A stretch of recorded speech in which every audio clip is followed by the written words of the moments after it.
Yeah, good morning, good morning, good morning. Happy Wednesday, April 28th, 2021. This is Morning Joey. I'm your host, Joey Molinaro. Thanks so much for waking up with me. Hope your Wednesday's off to a great start. Halfway through the week, tomorrow, the NFL Draft gets underway, my friends. One day away from the NFL Draft, so Joey's Draft Week continues. It continues in a big way. Going to have Geoff Schwartz, my buddy, Fox Sports NFL analyst. He does his own podcast. Geoff Schwartz is Smarter Than You. He has the Big Boys Club. I think that's what it's called. I probably want to get that right, don't I? Big Boys Club that's going on. That's like his Gruden's quarterback camp, but with offensive linemen. So he's coming up at 9:30. A lot of NFL draft talk like we're continuing throughout the week. One more day, people. And I see a lot of people who are, talking about how, oh, thank God, no more mock drafts. Oh, thank God, we're finally get to the draft. And while I'm excited that we're going to get to the draft because I love it, I'm going to be bummed because now we're just going to have, the schedule release in a couple weeks. But then other than that, we got to wait till training camp, really. Like, it's done. So I'm excited that it's here, but I'm also going to be a little bummed. But I'm going to enjoy the hell out of Thursday, Friday, Saturday. I do every single year. And tomorrow night, you got to watch the NFL Draft Show, Barstool Sports NFL Draft Show. It is going to have over 40 personalities, everybody with their favorite team, starting at 8 o'clock on YouTube, on Twitter, on barstoolsports.com. You got to be there. It's the only spot that you need to see people talking about the draft. I'm going to be on at 24 or whenever the Steelers draft. I'm going to be on breaking down the pick, previewing the pick, talking about the Steelers. So you catch me there. But then, you'll have Dugs and Chaps with the Jags and Willie Colon with the Jets and obviously Dave with the Patriots and Big Cat with the Bears and Fran and Roan with the Eagles. You have everybody. We got celebrity guests coming, and it's going to be a hell of a time. It was a blast last year. I was on there as Mel Kiper last year because the Steelers didn't have a first-round pick.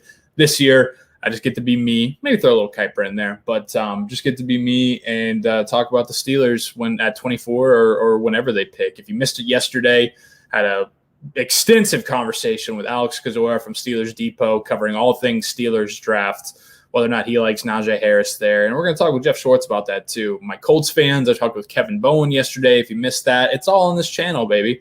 It lives. It lives longer than just when we're live every single day, 9 to 10 a.m. So that's why you need to subscribe so you can come back, get notified when I post new content, daily free content. Subscribe to the channel below if you're watching on YouTube.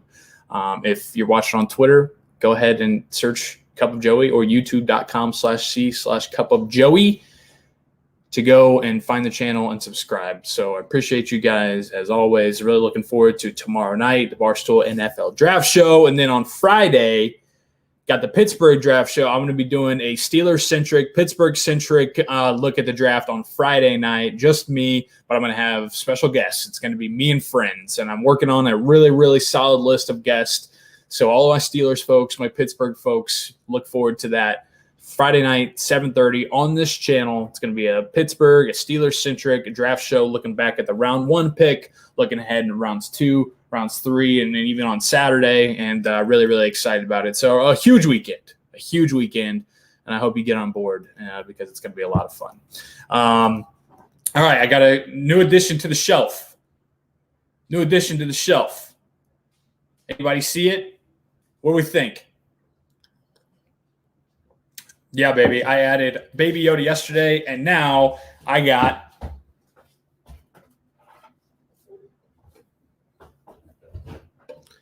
look at this.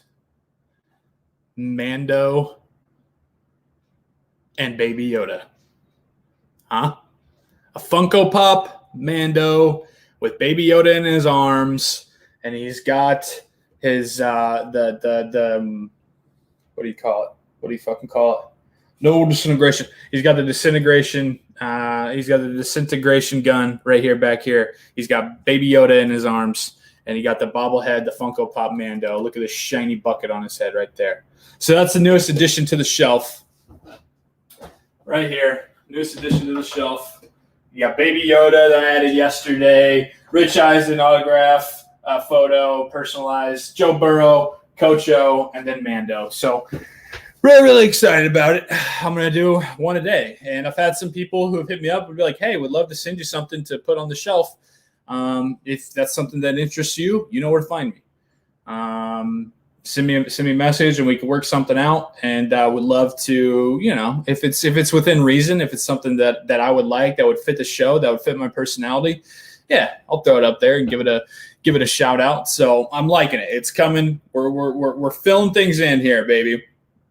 It's looking more and more like a professional backdrop from Jackson. Most unique shelf in sports. That's right. Where else are you going to find some Baby Yoda and some Mando back there, Who's the Colts personality? That is Jeff Vibs from Lowering the Bar. He's going to be on for the Colts pick at 21 or wherever they pick. So, yeah, if that's something that interests you, if you want to be up on hashtag the shelf, then just get in touch with me and we'll work something out. All right. One day until the NFL draft, though. Gotta play it. Hell yeah. One of the best sounds in the world. One day. We are there. And Alex Kozora in our interview yesterday, he brought up to me because I asked him if he has any plans for the draft. And, besides just like watching it and breaking down film and writing articles, he said not really. And he asked if I miss the Saturday-Sunday format. Because for those youngins who are in the chat or who are watching, it wasn't all that long ago that the NFL draft would just be on Saturday and Sunday, an entire weekend. And you would start with the first round on Saturday at like noon. And then I think you would have, I'm thinking you go first 3 rounds on Saturday and then the last remaining rounds on Sunday. But the first round would start at noon on Saturday. So none of this prime time Thursday night first round, then the second, third round on Friday night prime time. No. That was not how it went. It was a 2-day thing. You had the first round at noon on Saturday, and then you just rolled into it marathon style for the first 3 rounds on Saturday and then the remaining on Sunday. And he asked if I missed that or if I liked that better. And I said, I think the nostalgia of it, I think – looking back to where it's like, I was in, middle school. I was mostly in middle school when that was still going on. And so it was nice. I always had like baseball games though, It always pissed me off because I wanted to watch the draft, but I had to go to some fucking doubleheader or like a 9 a.m. First pitch for tournament play when I knew I was going to have to play like 3 or 4 games that day. And so I never, I always missed out. I liked that I could keep up with it. And I like that I could come back on Saturday night and maybe catch the last bit of the 3rd round or 4th round or whatever, and then, see everybody breaking down everything. But most of the time, I wouldn't be able to get to just sit and watch it at noon, So that kind of rubbed me the wrong way. And I see what he's saying. I mean, like Saturday, first round, noon, that's prime, late April. That's prime to be able to, when you're grown up, you're in college, you're an adult, get everybody together, have a cookout, have a draft party, everybody throw on their jerseys. You start drinking at 11 or 10:30. Maybe even a little brunch action, a brunch NFL draft where you have some mimosas going on or something like that. Even the ladies want to come who aren't football fans because they're like, oh well, it's Saturday and we can all touch life and everything, and it's nice and they could sit outside. So I get that aspect of it. But I never really fully got to experience that. And so to me, there's just nothing better than that Thursday waking up, knowing that tonight's the start and it's prime time and it's the first round and everybody's hyped about it. There's going to be surprises and there's going to be trade ups and there's going to be disappointments. And then you have the whole weekend that just rolls you into the weekend, And then Saturday, you can still, if you're a diehard, it does start in the middle of the day. And if you're diehard, you can still be like, hey, 4 through 7, this is where championship teams are built. This is where the difference is made in the draft, rounds 4 through 7. So you can still get together and maybe have some day brews and a cookout while rounds 4 through 7 are going on in the background, and you can catch that without it being as like edge of my seat, first round, holy shit, because that's a lot of pressure there. That's a lot of pressure. And you can, play cornhole or play a game or beer die or, fucking can jam on Saturday now because it's rounds 4 through 7. So then you're like, oh, fifth round? Let me see real quick. See who they take. Oh, okay. Tight end from LSU. Yeah, I like that kid. All right, cool. And then go back to playing. So I think it's a nice balance. I like the format. I like how the format is now, Thanks. I appreciate that. Yeah, I got it from Wrigley when I was up there last week. So it was one of those things where it was like it was just a sign that I had to get it because they had a bunch of the 1914 mugs that were like this, burpee boy. And but this was the last one of this kind that they had. And so I snagged it right away. I snagged it right away. I got a Razor Crest Lego set that's fire. Yeah, a lot of people are into Legos, man. And I've thought about it every time that I'm at Target because here's what happens. Whenever I'm at Target or Walmart and I'm looking because I'm a collector. I'm a Star Wars collector. I'm a nerd. Make fun of me, whatever. I don't care. I enjoy it. And so I always go to the Star Wars section, the toy section, see if they have any good Black Series, see if they have any, nice little gems in there. And they never do. But then I go to the Lego section, and they always have a ton of awesome Lego stuff. So it always crosses my mind to snag some Star Wars Lego sets and then just, I feel like it can be therapeutic to put a Lego set together and to, watch it develop and everything. It would be frustrating as hell, though, dude. Sometimes, I remember when I was doing Legos and I was a kid, I would get pissed sometimes, if one wouldn't fit and I thought it should fit and I couldn't find the right one. It can be therapeutic, but also, there's a few Lego sets that 10-year-old Joey kind of destroyed just because I was pissed.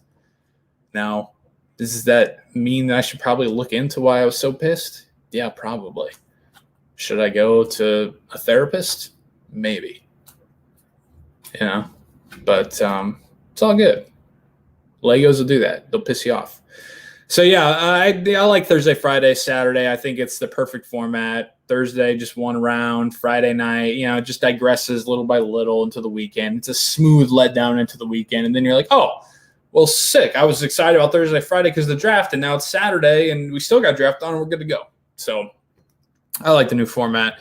Throwback to the old format. Would have been nice if, I would have been my age now when that was going on. But I wasn't. I was in middle school, getting bitched at by a baseball coach when I was 12 or 13 years old. It was, the fucking World Series. So that's how it goes. Let's get into here's what's on your feed this morning.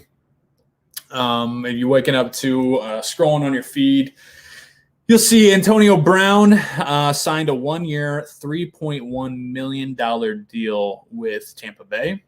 So he's back with the Bucks. And somehow, some way, my guy Stephen Shea is just absolutely jumping for joy through the roof, screaming Giovanni Bernard at the top of his lungs because the Bucks won the Super Bowl and they brought back literally everybody. And not only that, but then they added guys like Giovanni Bernard. And so they're taking this run it back thing really seriously. This is a real thing. And what sucks for the rest of the NFL is if the quarterback was anybody but Tom Brady, I feel like you could be like, all right, yeah, they brought most of the pieces back, but inevitably you're going to have a Super Bowl hangover, and that's just how it goes. That doesn't exist for Tom Brady. The guy is fucking immune to all bad things with football. He's just absolutely has kryptonite towards all of that nonsensical mental bullshit of Super Bowl hangover and, he can't repeat and all that kind of shit. So usually it would be yeah, they got a really great super team and they're going to run it back. But, you figure deep down, you're that's probably not going to happen. I fully expect for Tom Brady and the Buccaneers to be out in LA representing the NFC again next year. Same exact team, from the Super Bowl. And Tom Brady is the leader of the team, so he's not going to let these guys, fucking not train hard. He's not going to let them, slack off. He's not going to let them get in their own head. He's going to put them down big time. He's going to be like, hey, cool, you guys won 1. I have 7. Get on my level. Your 1 ain't shit. You know for sure he's going to do that.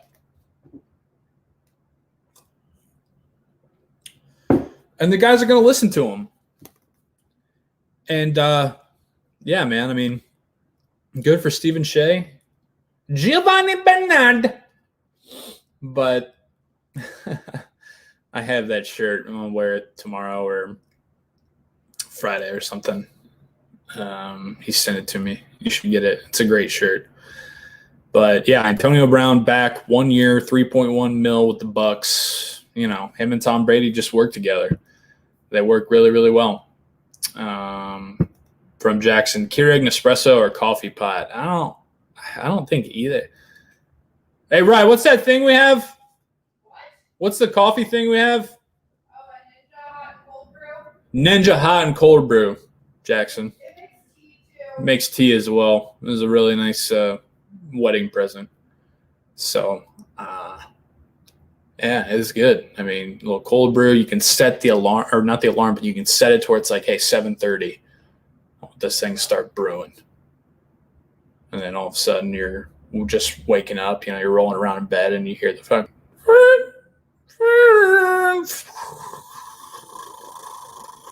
You're like, oh, hell yeah. I'm going to go get me some coffee. Makes it easier to wake up. You should check into it. Or you should get married and put that on your list. From Charles, Pete Werner hopefully goes to Colts or Steelers in the 3rd or 4th round. He's a linebacker from Cathedral. Yep, nope, I know Pete Werner well. Know of Pete Werner well. That would be great. Yeah, hometown with the Colts. Or the Steelers need linebacker depth. They need lengthy, fast linebackers like a Pete Werner. So I'd be down for that. Fully down for that. I'd also like the Steelers to get Jabril Cox from LSU. I think he's a really good player. And he's long and he's athletic and he's fast. And so I would like that as well. Yeah, this shirt is fucking sick, isn't it? Look at it. It's the caddy, it's Chubbs, it's Happy, and it's the other caddy. All together. So I got it from my boy Happy. I don't know where he is right now, but I love it. I had to bring it out for today. From Mainframe Hacker, do you think you'll be entering the dozen free agency pool? I believe Kinjack and Donnie will need a teammate. Yeah, I don't really know, man. I'm still reeling from finding out that we didn't make it. I felt that 2.5 men, we didn't get that many opportunities, and the opportunities that we got, we were pretty impressive. 2 and 3, beat the experts. We were a fuck up away at the end from beating the experts again. It would have been 3 and 2. Me, Zod, and Big Ev each kind of have like our own like niche categories that we're good at. It felt like every match that we were in, one of us kind of came through big time, And so I'm bummed. I felt like we should have been in, but I'm excited for the dozen tournament. It's so fun playing, and trivia is awesome. It was a great idea by Jeff D. Lowe, and yeah. So I don't know if I'm going to enter free agency. I like my team. I like 2.5 men, but we're going to sit out, we're going to see what happens in the tournament. We're going to sit out the off season for a little bit, and we'll reevaluate and come back. How's that for coach speak? I got coach speak down, man. I could be a coach right now. I could be a quarterback right now. Yeah. Thanks, Andrew. We beat Uptown Balls, and so that's frustrating, but apparently we didn't have the fan vote enough. I don't know. They like for people to get shitty and yell, and we're a good team. We just worked together well. So we didn't need to do all that because we just worked together well, and we had a good system, and we were pretty effective. We had a good amount of points 4, 2 and 3, and man, it's a bummer. But again, we'll take the losses in stride and head into next season. Oh, fucking Coach Speak Wednesday, baby. I gotta get up. I've been missing this week. Last week I was on a big. And we're going to have an ad for a 5-second video. Gotta love it, YouTube. Coach Speak Wednesday.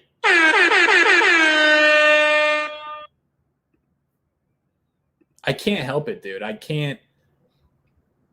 I've been around it so much, and I've covered it, and I just, I've watched sports so much that I just inevitably, when people ask me things, I start getting into quarterback and coach speak, and it's ridiculous.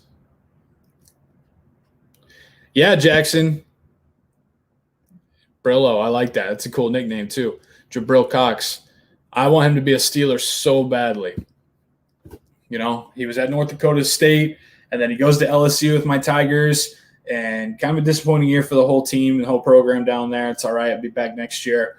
But doesn't change the fact that he's lengthy. Again, he's athletic. All those scout terms, rangy, lengthy,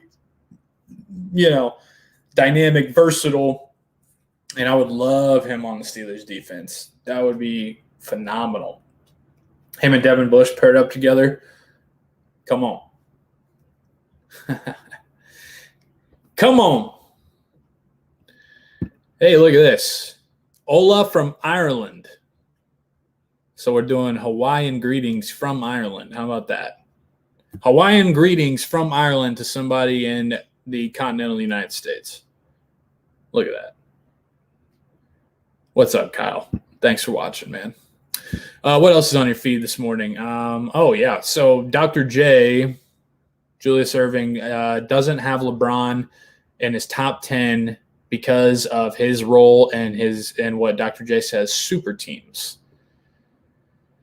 So here comes another manufactured, top 10 list, probably from First Take or what ESPN's social medias or whatever the fuck they were doing. But Dr. J somehow leaves LeBron off his top 10. And I don't know if Dr. J is just trying to stay relevant or trying to stay in the news or what the deal is. But, I mean, come on. Like, can we stop with that? And I'm not even a LeBron guy. But, like, how are you going to look at him, watch him play, watch him physically, and say that he's not a top 10 player? And these top 10, but I mean, I can't blame him. I am a huge advocate of arbitrary lists. Laundry lists coming Friday. I'm very excited about the one that I have lined up for Friday, but I've been doing them on Twitter for a long time, so I can't hate on it too much. But I don't know. To me, it's just like, this is like if you're ranking like holidays, and you don't have Christmas in your top 5. It's like, okay, you're clearly just trying to stir the pot, clearly just trying to get people to disagree with you, because there's just really no way that you can argue that Christmas isn't a top 5 holiday. Just like there's no way that you can argue that LeBron isn't a top 10 player. And now we're going from coach speak and quarterback speak straight up into sports radio talk. Coming up after the timeout, is LeBron a top 10 player of all time? I'll tell you why I don't think so. Back after this. Every June.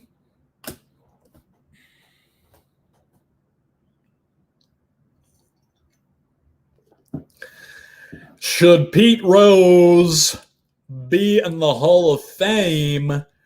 My reasoning may surprise you after this quick timeout.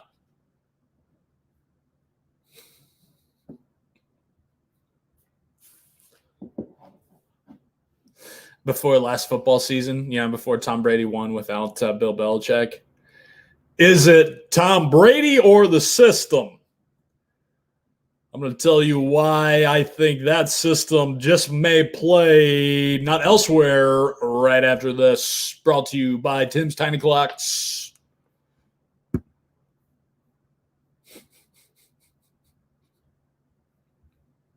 What are the other fucking good sports talk debates?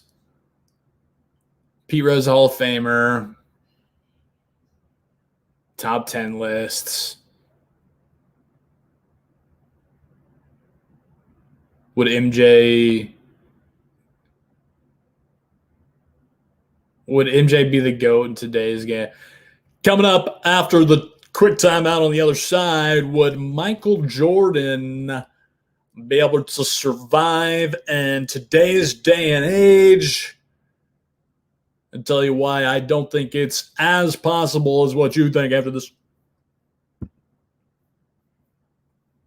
Hate that, man. Hate it so much. Geoff Schwartz coming up at 9:30 in about 5 minutes. We're going to talk about all things NFL draft, and it's going to be a lot of fun. Hashtag National Superhero Day is today, and that's another sports talk / arbitrary debate. National Superhero Day when it comes to Batman. Batman is like the hot dog a sandwich conversation. The amount of times, every time I do a Q&A, I have somebody, at least one person, message me and ask, is a hot dog a sandwich? And I feel like we should have left that about 5 years ago. I feel like we should have left that behind about five years ago. It was probably a good, okay. 2016, 2017, shows and segments and social media starting to really pop off even more. Sure, it's hot dog a sandwich, right? I can see them posting. I can see them posting, a graphic of, is a hot dog a sandwich? You tell us. On 92.3 The Fan. Sports, wings. I don't know what the fuck I'm talking about. But yeah, National Superhero Day. The people that are like, Batman's not a superhero. He's a guy with a lot of money. I could be Batman if I had enough money. No, you couldn't, man. No, you could not. You know why? Because you got no hair on top of your head. You got no hair on top of your head, and you can rest your arms on top of your belly.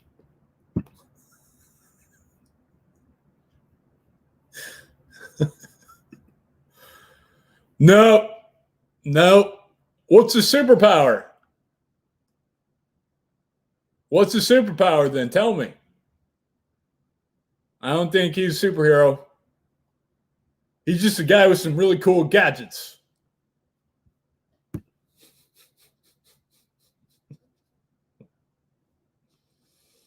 Damn, that's Philly radio? Yeah, I can't imagine Philly radio, dude. Hate that I love Batman. My coworker and I debate it all the time. I love Batman. He's and I'm getting into it, but he's clearly he's not just a regular dude. He has training and abilities that other people don't.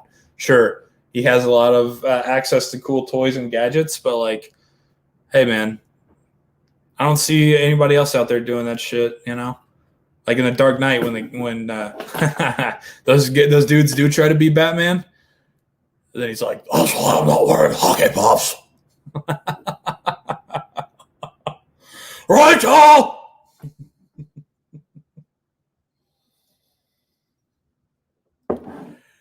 You show that there's good that's in Gotham.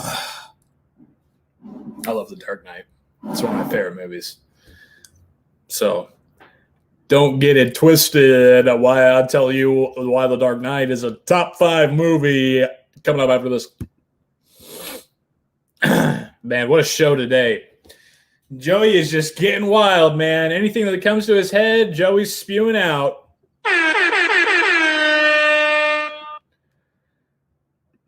Batman's not a superhero. You're not a superhero. Superman's a superhero. Yeah. I'm excited. I'm excited for today. I'm excited for the NFL draft. I'm excited for the Steelers to draft Najee Harris. I am. Can't tell me otherwise, And if they don't, that's fine. I'll roll with whoever's there. I'll roll with whoever they go with because I trust Kevin Colbert and I trust Mike Tomlin, and their hits are far better than their misses. They hit far more often than they miss.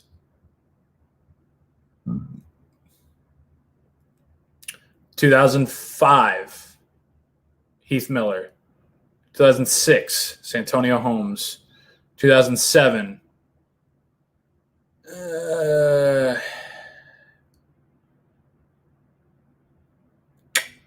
who's the 2007 first-round pick? Why can't I remember this? 2008. This is one of their busts. Lima Swede. 2009, Ziggy Hood. Decent player. Not a bust, not a boom. I'm going through in my head right now. No, wait. Maybe 2007 was Lima Swede, and maybe 2008 was Rashard Mendenhall. 2008 was Rashard Mendenhall. 2010, 2011, Cam Hayward. 2012, David DeCastro. 2013, Jarvis Jones, bust. 14, Shazier, boom. 15, Bud Dupree, eventually, boom. 16, Artie Burns. 17, TJ Watt, boom. So you go on a laundry. I mean, that's a really good run. So I trust him. I do. So if it's gonna be Najee Harris, Jackson Brown saying Najee Harris put the rent on under 29.5, I would as well. And we're gonna talk about that. And I know somebody who doesn't agree with that opinion, and he's my next guest, Geoff Schwartz, my buddy. Good morning, Jeff. I'm all disheveled mess trying to get my headphones in. What's up, buddy? How are you? I'm good, man. Good to talk to you. Thanks for waking up with me. I like you. I like the new wall. You got real vlogger vibes now. Yeah, no, I could I could do a hit on ESPN or like The Herd or something like like what you do now. Yeah, exactly. I'm at my parents' house, so I don't have a cool little setup like you do. But appreciate you having me on this morning. I mean, that Giants jersey, that's not a bad plaque back there. That's pretty solid. You would appreciate this. My dad did a 50-year-old like fantasy camp thing in Arizona with like that's what that is. That's when we went to the World Series in 2014, but he went to a San Francisco Giants fantasy baseball camp when he was 50 years old for his 50th birthday. Do you know those things exist? Oh yeah, that's incredible. Yeah, he loved it. Yeah, so that's in the World Series in 2014 though. We went to the World Series. A lot of fun. It was. You were with Kansas City then, weren't you? So I mean, that worked out well for you, right? Well, no. That was the year after I was hurt, and I said to myself, if I had the opportunity to go to the World Series, I would pay all the money in the world to do so. So I was hurt, and it was a bye week, and so I told my trainers like, "Hey, can I just dip for the weekend?"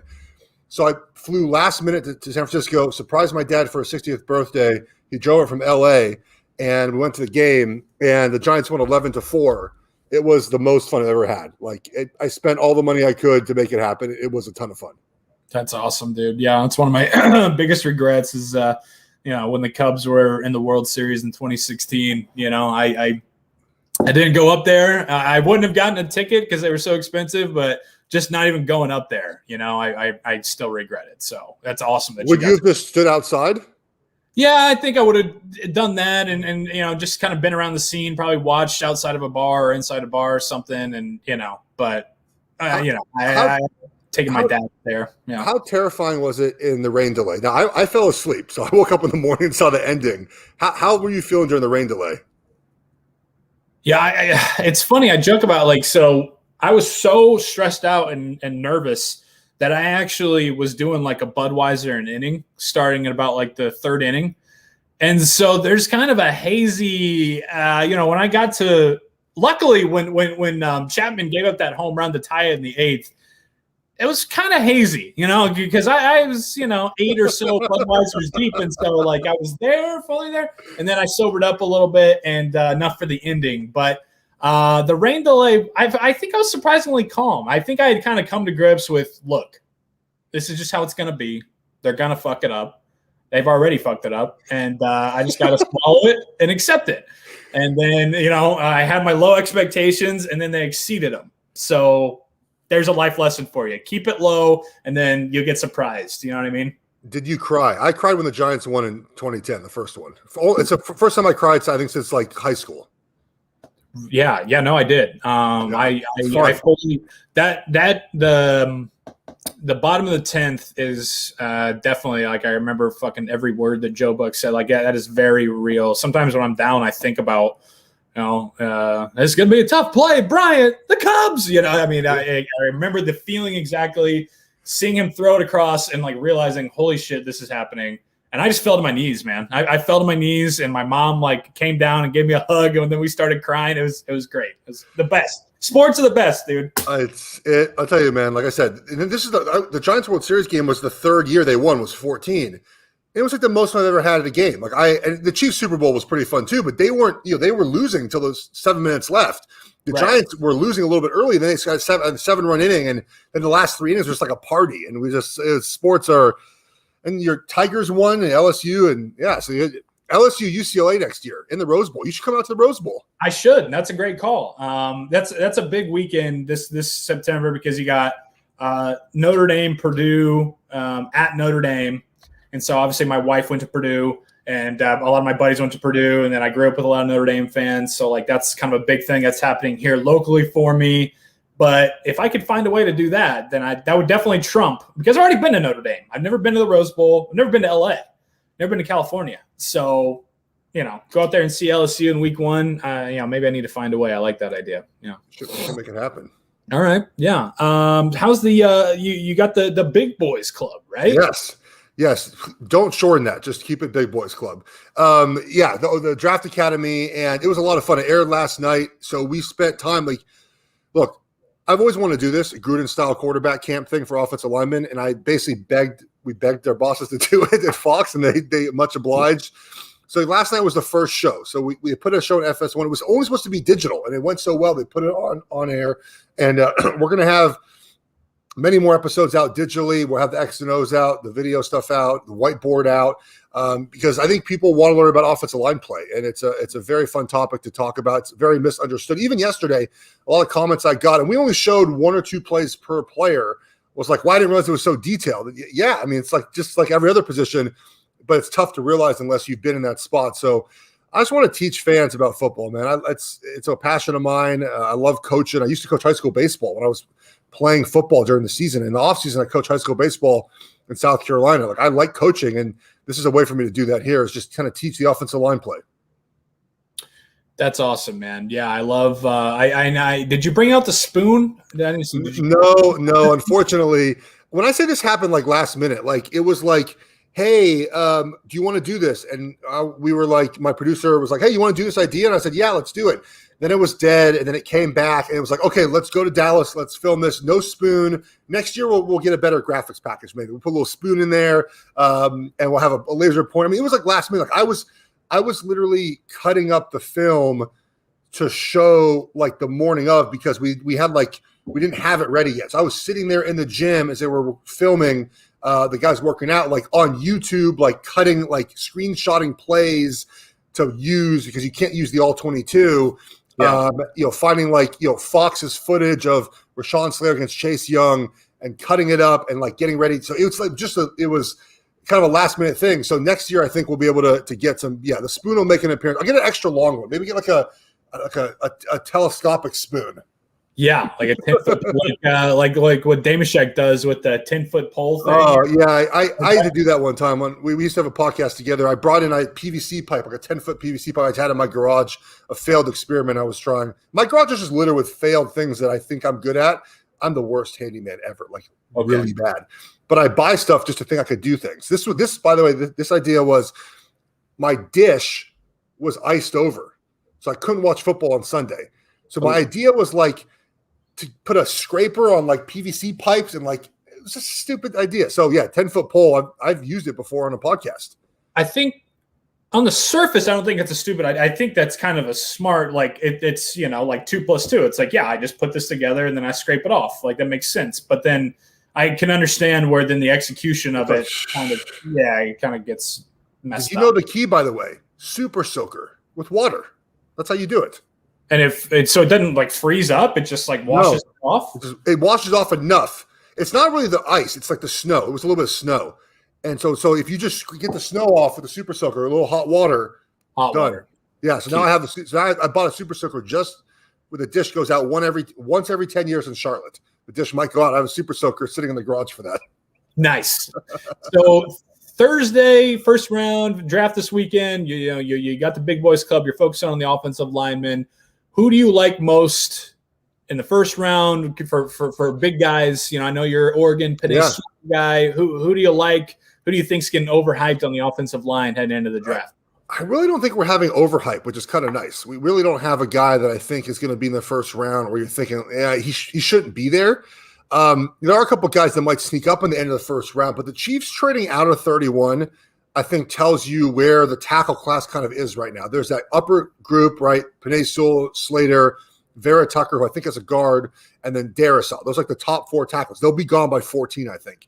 Then there's another group of tackles, depends on how you rank them, Leatherwood and Kosumi and the kid from Notre Dame and Brady Christensen, and there's a kid from North Dakota State as well.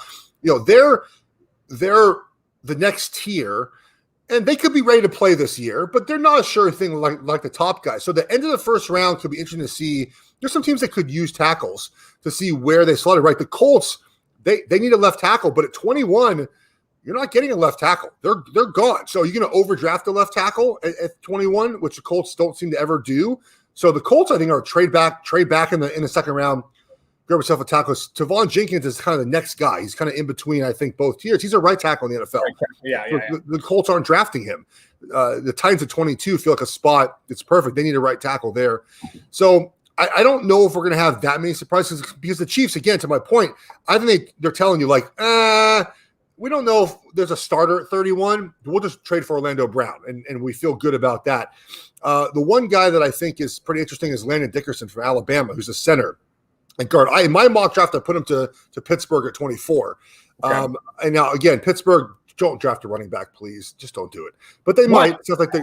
Why? Because it doesn't make – when you watched them play last year, did you think, running back away on that offense?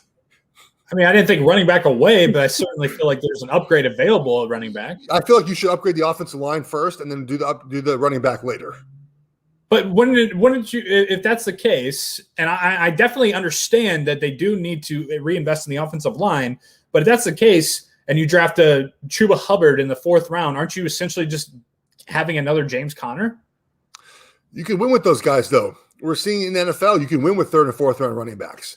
If your offensive line is fixed, you'll run the football. It doesn't, like, if you can fix, and again, fix is a strong word, but if you can get some guys to be healthier, a little more physical, you add Landon Dickerson there who can play center and guard, that automatically just makes your run game better, right? If your offensive line can block, it doesn't matter who your running back is a lot of the times, you'll find a way to get yards, and your season will rely on Big Ben. If Big Ben can throw the ball, you can win. If not, you're not going to win. So I would draft in the offensive line first.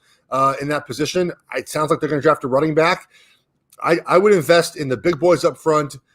Maybe you go pass rusher at 24 to replace Dupree. There might not be a guy really available there where you feel great about.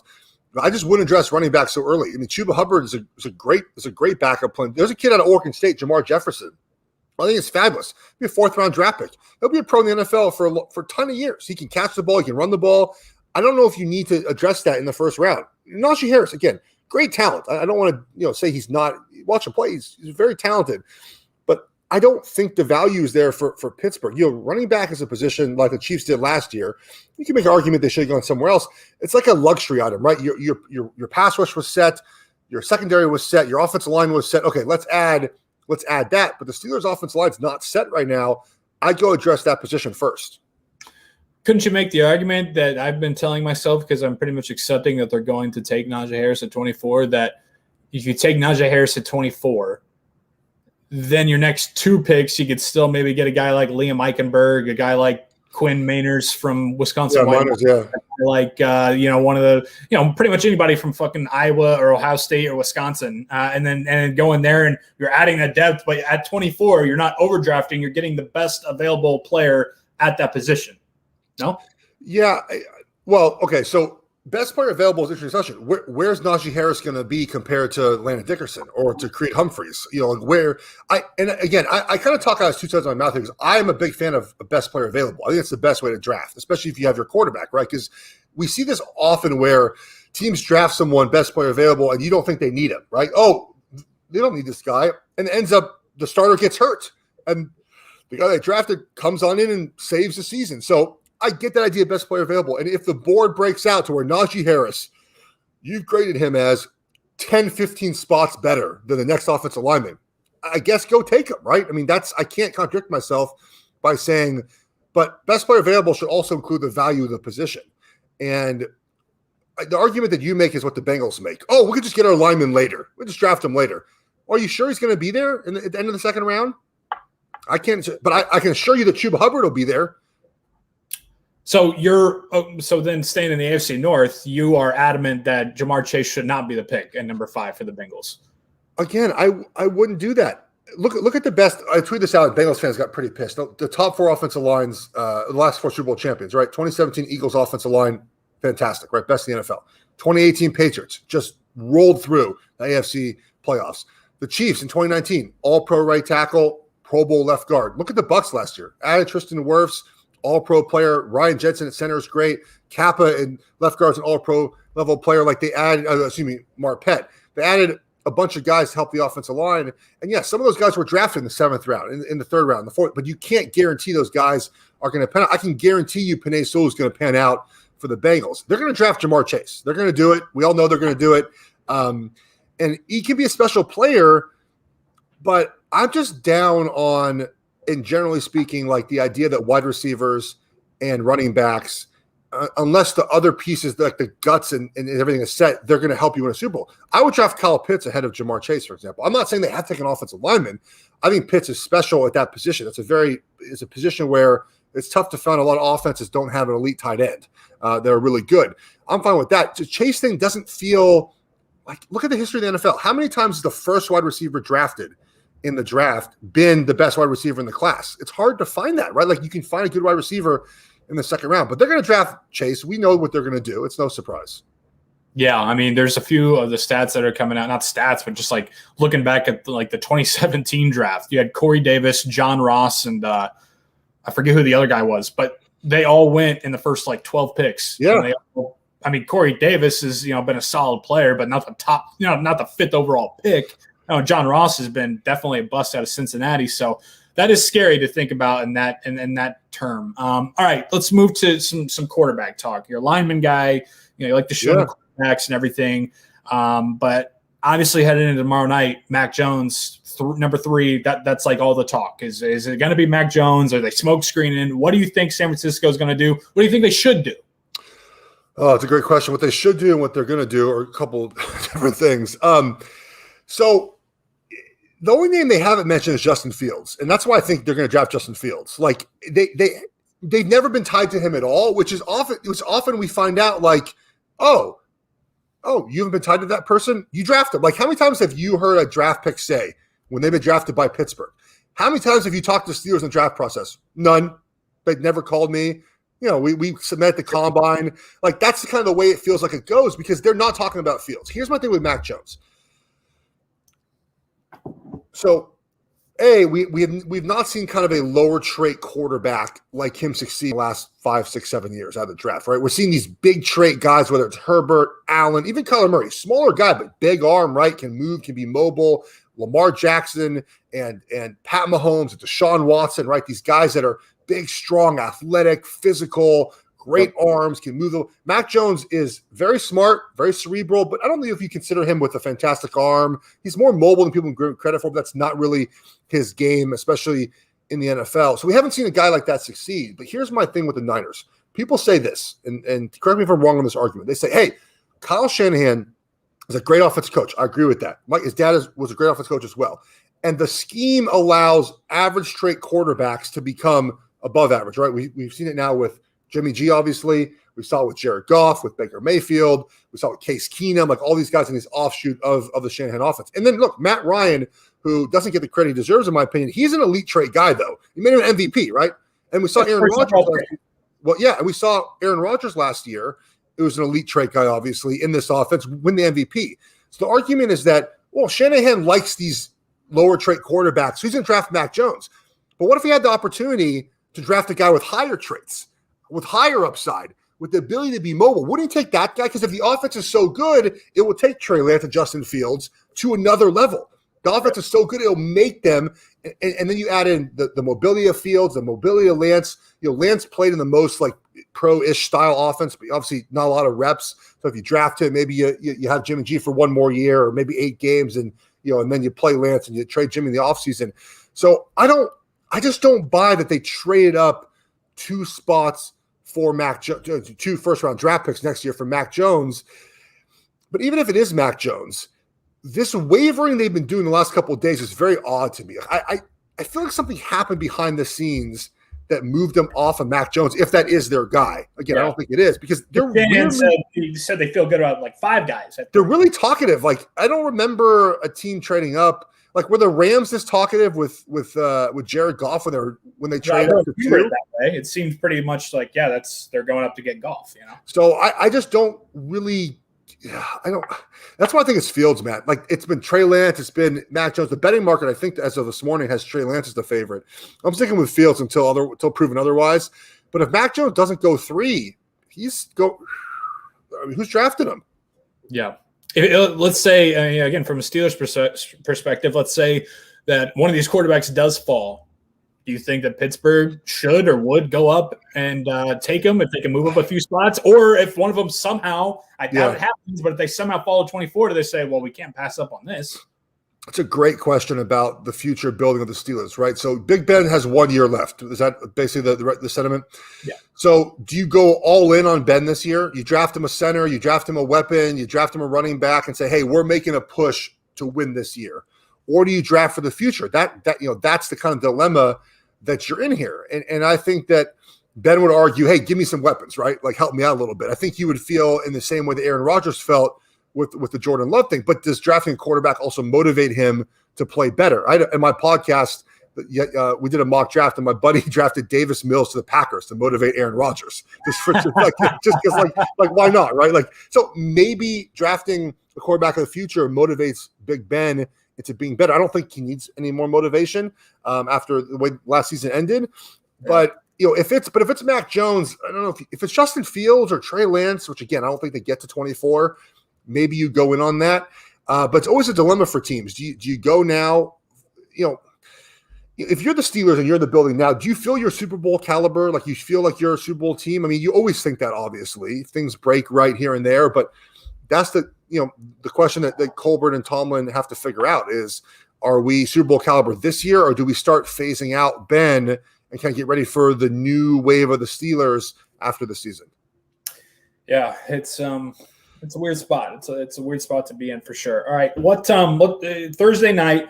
What is going to be? Do you have I mean, you said Justin Fields to San Francisco, so that very well could be it. But is there something? Do you think like a Saints trade up, or what's your prediction of something that Shefty's going to be like? Oh, you want to get to the TV for this one, and people are going to be like, oh, holy shit. Well, the Saints trading up would be odd because they have the best quarterback of all time, right? Taysom Hill is going to be the next. It's going to be the. I've never seen anything like it. I think he has nudes of Sean Payne somewhere. I don't get it. I guess a lot of it depends on what happens at 3, right? So if the Niners do not take Mac Jones, then obviously it's kind of like one less piece teams are going to. No one's trading up for Mac Jones. Like, that's the thing too. Like, the Niners trade up to 3 for Mac Jones, let's say. But who was taking him in front of the Niners? Like, it wasn't right. Like, that's part of it too, right? So if Mac Jones goes 3, then you're going to have teams calling Atlanta. You have teams calling Cincinnati. You have teams calling the Dolphins. Who love. So maybe it's the Broncos or the Washington football team or the Patriots. Maybe not. Look, maybe the Steelers look at the Chiefs in 2017 and say, hey, look, the Chiefs were aggressive. They trade up to get Pat Mahomes. Maybe Trey Lance is that guy for us. And we go say, hey, you know what? We'll just kind of eat this year. Maybe we'll get lucky. Maybe Ben will play out of his mind. Maybe everything will work out for us, right? The Ravens aren't as good. The Browns aren't as good. The Bengals aren't really there yet. We win the division. We just kind of get lucky. And, with Tomlin's extension, though, I can see them saying, hey, look, let's start worrying about, and they say, hey, man, let's get Trey Lance. Let's go to 4. Let's make it happen. And let's go to 5. Let's make it happen. And let's kind of kickstart our future. I could see a team doing that. I mean, the Chiefs are the model for that, right? The Chiefs with Alex Smith were fine. They were going to playoffs, which I think every fan would say, hey, just get us in the dance, right? Get us in the dance, Yeah. and we'll try to win a Super Bowl. And they were aggressive and said, hey, we're going to do something different. We love Pat Mahomes so much. Let's go get him. Maybe Pittsburgh is in that boat of let's go get our next guy. Let's try to win this year, but obviously with an eye toward the future. So a team like that, maybe the Saints are a team. The Saints don't have assets though. Like you kind of need like to be very confident in your roster for the next couple of years to be able to do that. I think Pittsburgh's roster is set up a little bit better than is New Orleans. So I think that if Lancer Fields falls past 3, a team is going to try to get them. Maybe a team like the Broncos who wants a guy now, but the Saints or the Steelers, someone at the back end of that draft. Maybe I don't think Tampa does this, but maybe Tampa's like, okay, we got Brady 2 more years. We love another quarterback. I think that's very far fetched, but maybe there's a team that says, hey, we love one of these guys. Let's go do it. Get my hopes up, Jeff. I can tell you that. You want a quarterback? Are you over Ben? Well, I'm not over Ben. I certainly appreciate him, but I understand that it's ending. Like as much as I love Ben and appreciate his time in Pittsburgh, like you need your next guy. So I don't think that they're mutually exclusive. Like you can love and appreciate Ben, but then you can also say, hey, if Fields or someone's there, you gotta go get him. Yeah, I'm with you there. Like I was one of the first on the Steelers bandwagon last year. I thought they had a really chance to win the AFC because the defense was so good. And you look at their record, 2 years ago, and it's historically speaking, Ben is going to have a bad year. Like just the way things have always gone, right? Like once you kind of hit that cliff as a quarterback, like Tom Brady's the only one that just like. Otherwise, we've seen it with Manning and with both Mannings, with Breeze. You kind of hit that end point and there's no recovery. Like, I don't see Ben all of a sudden just becoming a guy that's more mobile, that's like throws the ball down. I mean, maybe the offense changing will help a little bit of the issues of throwing the ball downfield. But yeah, I mean, the realistic view is your view is that like, yeah, we love Ben, but it might be time to think about what we're doing in the future. Sure. Nothing wrong with that. Yeah. Follow Jeff at Geoff Schwartz. No underscores or anything like that. Just your name, Geoff Schwartz on Twitter. Geoff Schwartz, is Smarter Than You podcast. Yes. Wherever you get your podcast. And Jeff, I appreciate you waking up with me this morning, man. Always fun talking to you and talking ball, and enjoyed the draft, bro. Thank you, man. Keep up your good work. I love the impressions. They're great. Thanks, buddy. I'll talk to you soon. See ya. That's Geoff Schwartz. Be up later on this channel as well. Great draft talk, great draft preview. Joey's draft week continues.